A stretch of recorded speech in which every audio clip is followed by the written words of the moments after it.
je vous ai enseigné que vous voyez la puissance de la sagesse dans la qualité des décisions que vous prenez.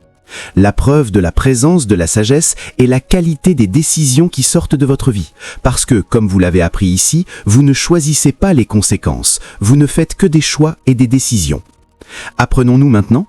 Attaché à chaque choix et attaché à chaque décision est une conséquence. Vous n'êtes pas donné la liberté de choisir les conséquences, vous ne pouvez que faire des choix et des décisions. Et ces choix et décisions ont déjà des conséquences attachées à eux. L'assignation de la sagesse est de vous guider en utilisant la lentille de l'écriture et sous l'influence du Saint-Esprit, afin que par la connaissance, par l'illumination, vous puissiez appliquer ce que vous savez. L'application scripturelle correcte de la connaissance pour votre profit est ce que nous appelons la sagesse. La sagesse n'est pas juste la connaissance, la sagesse est l'application scripturelle correcte de la vérité. Parce que la vérité peut détruire. Quand la vérité détruit, ce n'est pas la sagesse. C'est quelqu'un qui apprend maintenant. Beaucoup de croyants n'ont pas la sagesse de Dieu opérant dans leur vie. Ils ont la sagesse humaine, certains ont même toutes sortes de sagesse démoniaque. Comment savez-vous que la sagesse de Dieu est à l'œuvre dans votre vie? Parce que la sagesse est connectée aux œuvres puissantes. Vous voyez des hommes ordinaires, mais des résultats puissants produits de vos décisions. Des œuvres puissantes technologiquement, des œuvres puissantes en affaires, des œuvres puissantes en ministère. Partout où vous voyez des œuvres puissantes qui apportent la gloire au nom du Seigneur, elles ont été construites par la sagesse. Proverbe 24 et verset 3, par la sagesse, la Bible dit « une maison est construite ». Allons à l'amplifier. Par la sagesse, la Bible dit une maison, un foyer, n'importe quoi quand il s'agit de construire une vie, un foyer, un destin, c'est construit par la sagesse. De grandes corporations sont construites par la sagesse, de grands ministères sont construits par la sagesse, de grandes organisations sont construites par la sagesse. S'il vous plaît, écoutez-moi, croyants. Chaque fois que vous voyez des œuvres puissantes qui glorifient Dieu, la sagesse est là. Il y a beaucoup de croyants qui aiment Jésus, mais vous ne construirez peut-être jamais rien de puissant parce que la sagesse de Dieu n'est pas à l'œuvre dans votre vie. Vous n'avez pas besoin d'être mauvais pour manquer de sagesse, mais si vous n'avez pas de sagesse, beaucoup de choses ne seront pas construites dans votre vie. Vous ne pouvez pas feindre la présence de la sagesse, vos œuvres vous impliquent. Avez-vous entendu ce que j'ai dit? Vous ne pouvez pas feindre la présence de la sagesse. Non, la sagesse n'est pas une de ces choses que vous réclamez et dites que j'ai. Il n'y a pas de fanfaronnade à ce sujet. Si elle n'est pas à l'œuvre dans votre vie, ça se verra immédiatement. L'absence d'œuvre puissante est une preuve que la sagesse est absente. Que l'homme sage ne se glorifie pas dans sa sagesse. Mesdames et messieurs, je vous soumets qu'il y a plusieurs personnes aujourd'hui, la raison pour laquelle leurs vies sont freinées, ce n'est pas juste à cause de malédictions. S'il vous plaît, écoutez-moi. Il y a des familles aujourd'hui, il y a de grands ministres, des collaborateurs dans l'Évangile, leurs œuvres sont petites et freinées aujourd'hui, non parce que Dieu n'a pas l'intention pour eux de s'élever, ils n'ont pas accédé à la sagesse de Dieu. Laissez-moi vous dire, mesdames et messieurs, quand vous accédez à la sagesse de Dieu, votre vie devient une merveille. Les œuvres parlent, la qualité de vos décisions. Votre vie changera à l'instant de l'arrivée de la sagesse. À Deutéronome chapitre 34 et verset 9, Deutéronome chapitre 34 et verset 9, la Bible dit « Et Josué, j'aime ça, partout où je vois Josué, je souris. Il parle de moi. Celui qui est mort, bon voyage, nous nous rencontrerons quand nous y arriverons. Mais tant que je suis vivant, je deviens une représentation de tout. S'il y a quelque chose de mauvais, je le rejette. S'il y a quelque chose de bon, je le reçois. » Le docteur Miles Monroe définirait la sagesse comme la capacité à discerner la différence. Est-ce vrai? Finissons cette écriture. Et Josué, le fils de Nun, était plein de l'esprit de sagesse. De quoi était-il plein? De l'esprit de sagesse, car Moïse lui avait imposé les mains. J'aime le fait que la sagesse peut être transférée. Ça veut dire que quelqu'un la porte ce soir. Et les enfants d'Israël l'écoutèrent. Vous voyez ça?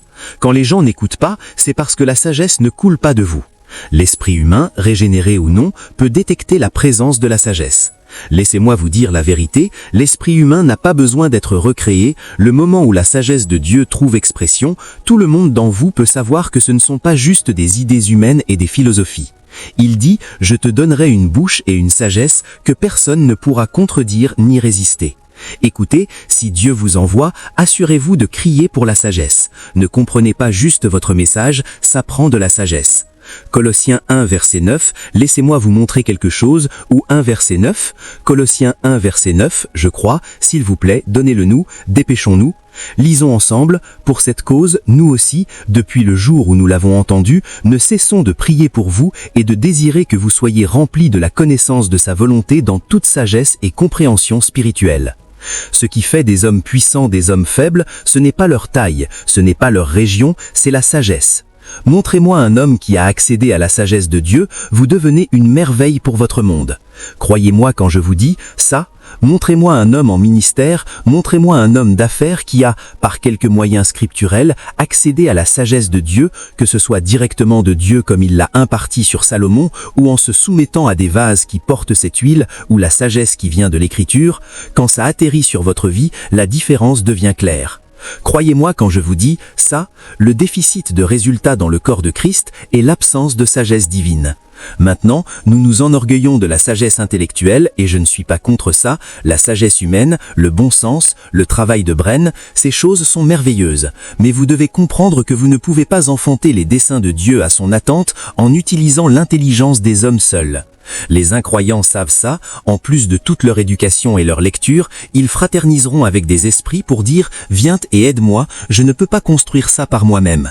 Ce serait stupide pour moi et une insulte à votre intelligence de vous faire croire que Koinonia Global a été construit juste par l'idée d'un homme.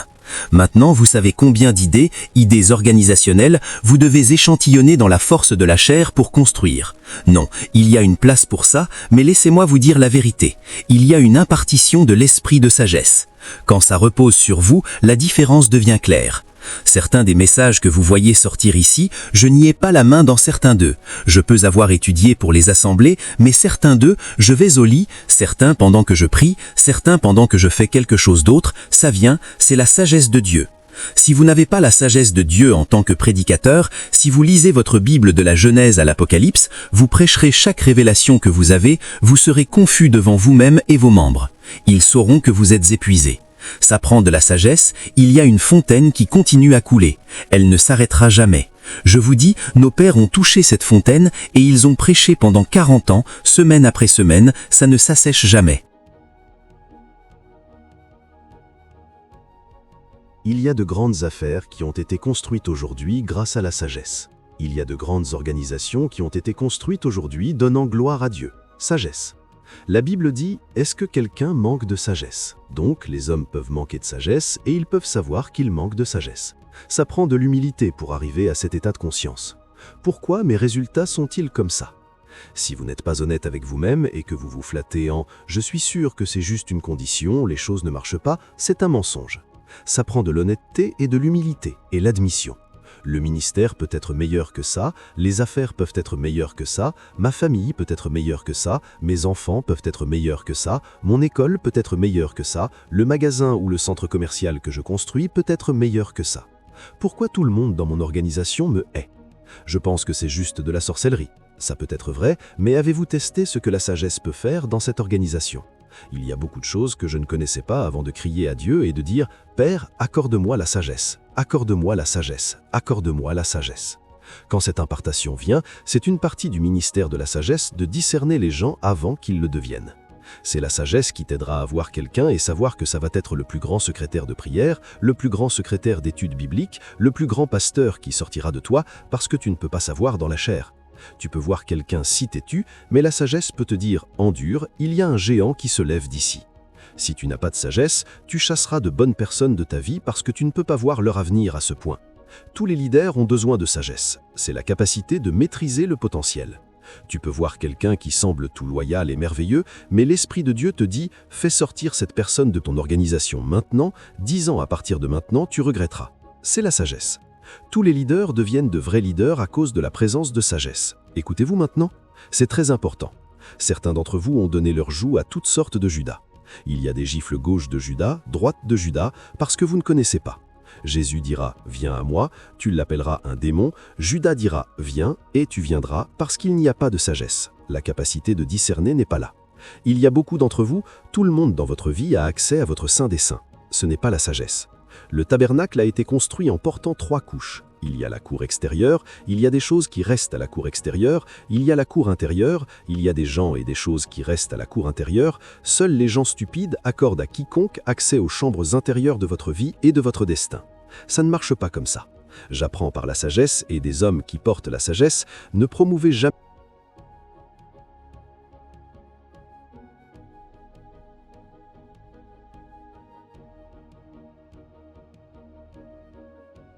les gens au-delà de leur dernier niveau d'honneur. C'est un désastre. Ainsi disent les sages. Quand vous promouvez cet honneur, vous mettez un couteau à votre propre cou. Ça seul peut être une délivrance pour quelqu'un. Sommes-nous à l'Église ? Vous voulez voir la gloire de Dieu se manifester dans votre vie, vous avez besoin de sagesse. Vous avez besoin de sagesse. Apôtre, mais Dieu m'a donné 4 garçons, je suis fatigué d'eux. Laissez-moi vous dire la vérité, votre fatigue n'a même pas commencé jusqu'à ce que vous obteniez la sagesse. Parce que ces garçons ne sont pas allés, vous êtes parti au jour où un parent est la seule personne qui mentore les enfants. Les médias sociaux portent plus d'influence sur eux que beaucoup de familles. Vous aurez besoin de sagesse. Sommes-nous ensemble ? Il y a des années, si vous n'aimez pas ce que vos enfants regardent, tout ce dont vous avez besoin de faire est d'éteindre la télévision centrale et c'est la fin de tout. Tout le monde va dormir avec colère, mais ils vont dormir.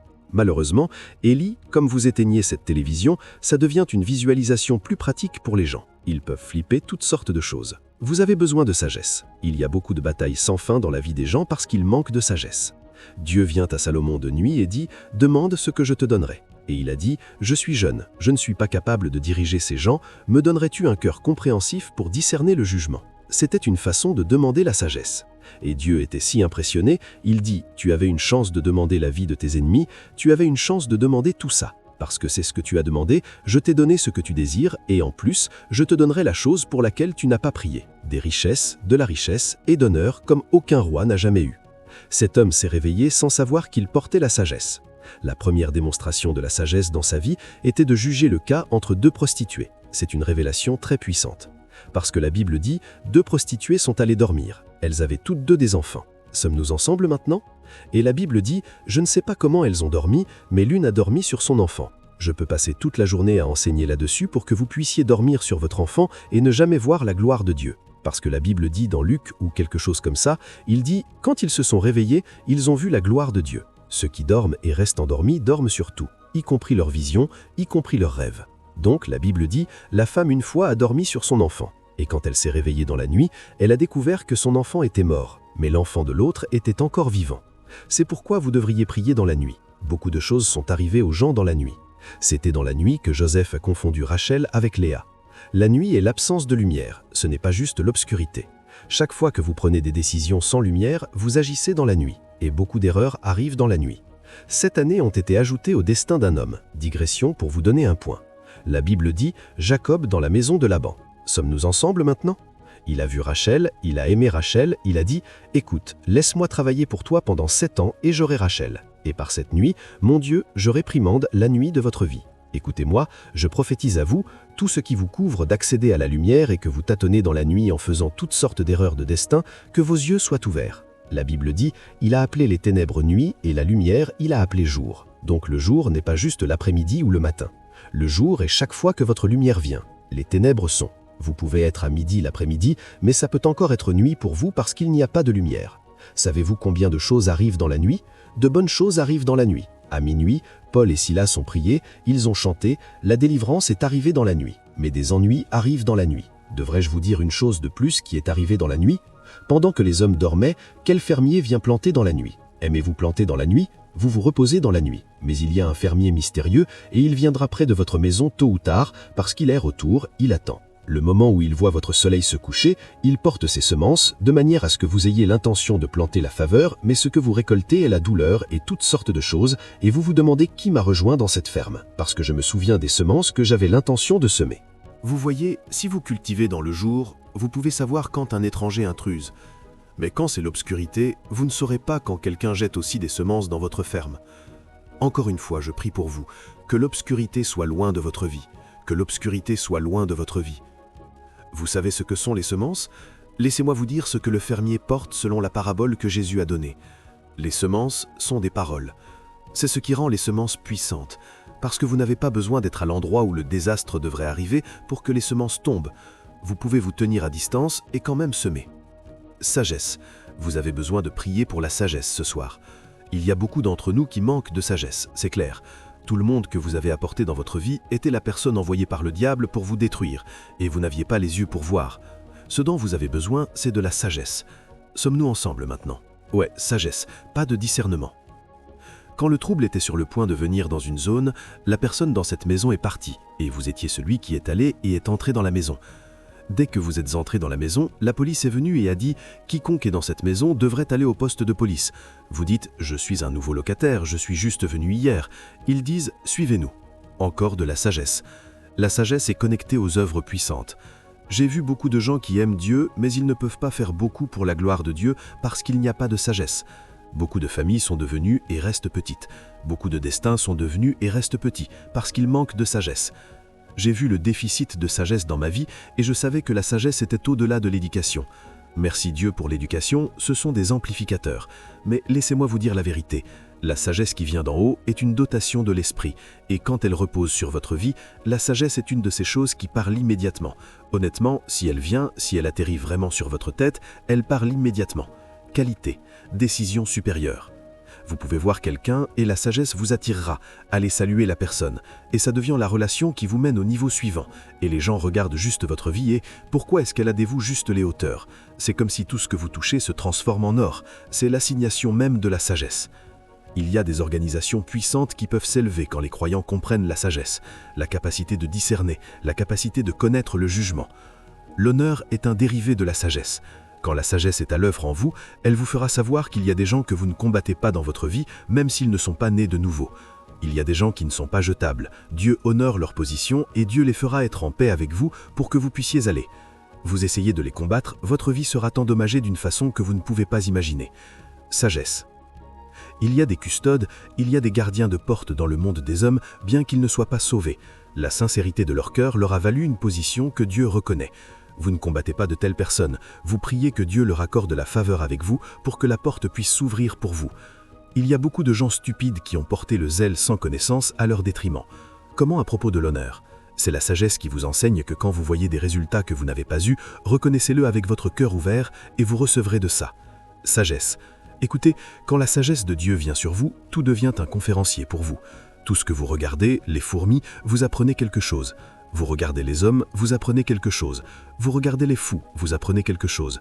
Vous regardez les gens sages, vous apprenez quelque chose. Vous regardez les plantes, vous apprenez quelque chose. Un jour, je me suis assis quelque part et je regardais un arbre, et j'ai vu des feuilles tomber sous l'arbre. Et je regardais juste tranquillement, et l'Esprit de Dieu m'a parlé. Il a dit « Ce que tu apprends s'appelle la loi de réciprocité, que tout ce qui te nourrit, tu dois aussi le nourrir pour rester. » Les feuilles venant de cet arbre tombent aussi sur le sol, elles deviendront du munier. Vous voyez ça maintenant? Chaque fois que vous commencez à nourrir, et j'ai entendu un homme de Dieu dire ça plus tard, quand vous arrêtez de nourrir ce qui vous nourrit, s'il meurt, vous mourrez. Donc quand quelqu'un est un aideur de destin, vous arrosez aussi la vie de cette personne, en priant que ce qui fait que cette personne ait l'argent pour vous donner, que ça continue. C'est vous nourrissant ce qui vous nourrit. Je vous donne de la sagesse. J'ai reconnu l'absence de sagesse dans ma vie, et je savais que peu importe la prophétie qui était sur ma tête, je ne serais pas capable de faire quoi que ce soit de beaucoup pour le royaume si la sagesse de Dieu n'était pas là. Laissez-moi vous dire la vérité, il n'y a rien que vous puissiez faire avec un homme qui a trouvé la sagesse de Dieu. Absolument non, parce que vous voyez, la sagesse vous montre les chambres intérieures dans chaque palais. Dans les temps anciens, ils construisaient des palais, et ces palais avaient des forteresses, ils avaient des portes. Mais il y avait certaines personnes appelées chevaliers, ils étaient les gardes royaux ou les guerriers du roi. Il y avait des chambres intérieures qui avaient des oxydes secrètes que personne ne connaîtrait. Il y avait des chambres intérieures où les trésors de la nation étaient gardés. Le Saint-Esprit peut vous attirer par sa sagesse et vous montrer des choses. Ça veut dire que si vous étiez censé sortir de ce royaume, vous ne connaissiez que la porte, mais quelqu'un peut vous montrer une autre chambre, et vous sortirez très vite. Ceux qui portent la sagesse peuvent produire 10 ans de résultats en 2 mois, et vous serez en colère et dire « la vie n'est pas juste ». Non, la porte que vous connaissez n'est pas la seule porte. Juste parce qu'ils n'ont pas suivi votre porte ne veut pas dire qu'ils n'ont pas suivi une porte. Avez-vous entendu ce que j'ai dit? Tout le monde ne doit pas suivre votre porte pour réussir. Jésus a dit « Je suis la porte », c'est un mystère. Ça veut dire que partout où il se tient, c'est une porte. S'il se tient près d'un mur, vous pouvez marcher à travers un mur, à travers lui et sortir. C'est une porte. Sagesse. Vous voulez diriger quoi que ce soit qui donnera un sens à la vie, vous avez besoin de sagesse. Vous avez besoin de sagesse pour organiser votre entreprise, organiser votre ministère, organiser votre vie, mettre du pouvoir et de l'honneur à votre vie. Il y a une relation entre la honte et la folie. Avez-vous entendu ce que j'ai dit? La folie ici, ne pas être une insulte, est la description d'une personne qui est en faillite de sagesse divine. Je veux que vous soyez fatigué de prendre des décisions stupides dans votre vie cette nuit. Certains d'entre vous, vous avez besoin de vous repentir. Toutes vos décisions de janvier jusqu'à maintenant, vous êtes entrés dans le trouble. Vous étiez avec la police, vous êtes finis avec la police. Ils vous ont arrêté quelque part, vous êtes en trouble maintenant. Chaque jour, vous prenez des décisions qui vous mènent dans un endroit de pouleur. Dieu vous a donné 10 millions de naira en janvier, maintenant vous n'avez même pas jusqu'à 1 000 de naira. C'est parti. Pourquoi? Parce que de mauvaises décisions qui sont un produit de la faillite de la sagesse. Par moi, les rois règnent et les princes décrètent la justice. Avec moi sont des richesses, de la richesse et de l'honneur. Ouais, richesse durable et justice. Que ceux qui la cherchent tôt la trouveront. Est-ce que quelqu'un apprend maintenant? Laissez-moi vous dire la vérité. Si la sagesse de Dieu atterrit sur vous, mon cher homme de Dieu, mon cher homme d'affaires, vous vous émerveillerez et vous vous demanderez. Je vous donne 1 mois avec le véritable esprit de sagesse. Vous serez surpris de voir vos résultats. Je vous dis ça. Écoutez, la sagesse est le véhicule que la vitesse utilise pour courir. La sagesse est le véhicule que la vitesse. Vous voulez voir de la vitesse dans votre destin? Donnez de la vitesse à la sagesse et voyez ce qu'elle peut faire.